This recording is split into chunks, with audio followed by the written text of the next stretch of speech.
This episode is brought to you by NordVPN.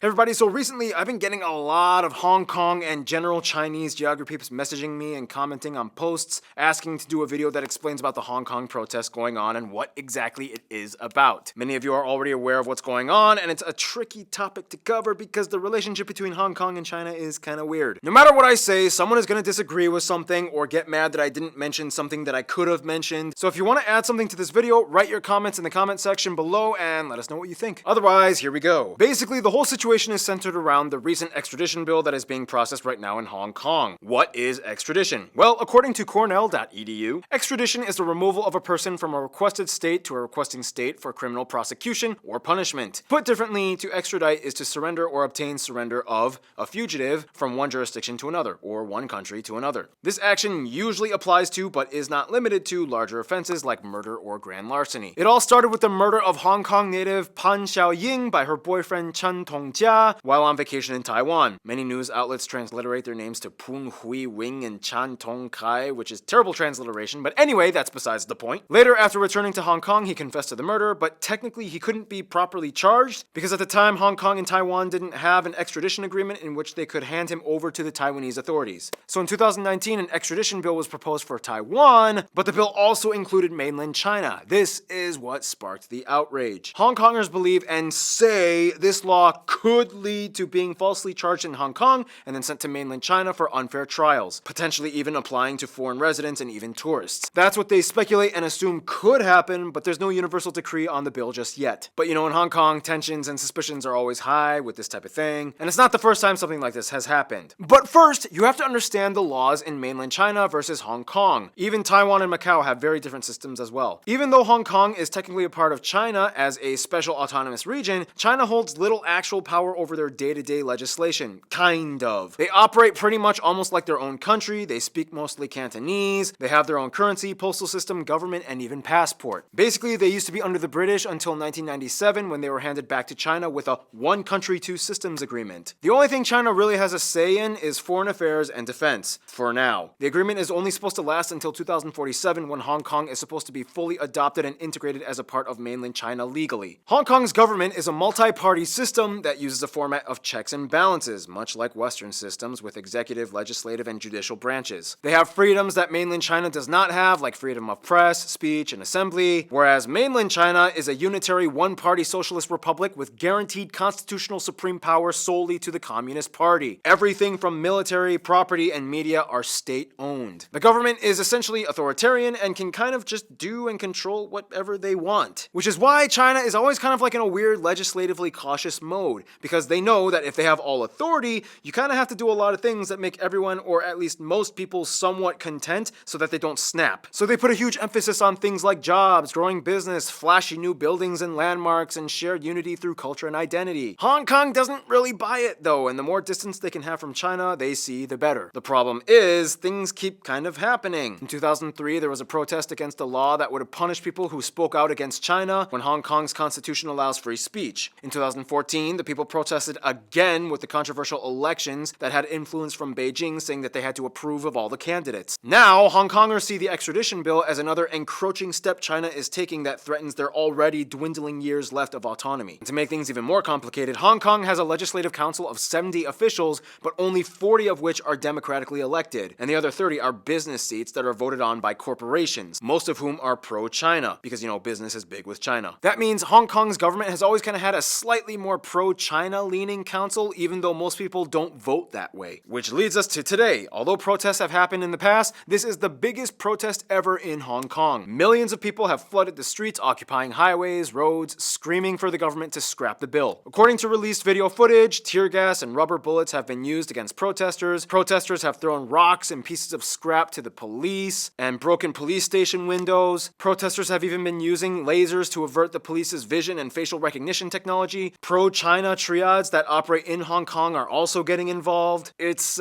pretty intense. Knowing that the world is watching, all we can say now is that given the past and current state of events, it's going to be interesting to see how China further responds and what Hong Kong will look like until 2047 comes. What do you think? Let us know. Until then, thanks for watching. Hey guys, back in my office. I just want to give a huge thanks to NordVPN for sponsoring this video. For those of you that don't know, a VPN is a virtual private network, and it can be very important to secure your data when you go online. Now, if you're like me, you might travel quite a bit and you might sometimes log into unsecured Wi-Fi networks. This can be kind of dangerous. In fact, I recently just went to Ethiopia where a lot of websites were actually restricted from the government and I could not access them. Luckily, with the help of VPN servers, you could actually not only access them, but also your data is secured and safe with military-grade encryption. And NordVPN is great. They have over 1,000 very fast servers in over 60 different countries. They're very user-friendly. There is no data logging, and it comes in both Android and iOS apps. And because they are sponsoring us here at Geography Now, we are offering up to 75% off of a 3-year plan if you go to nordvpn.com/geography now. Definitely look into it if data security is your thing. Thank you, NordVPN.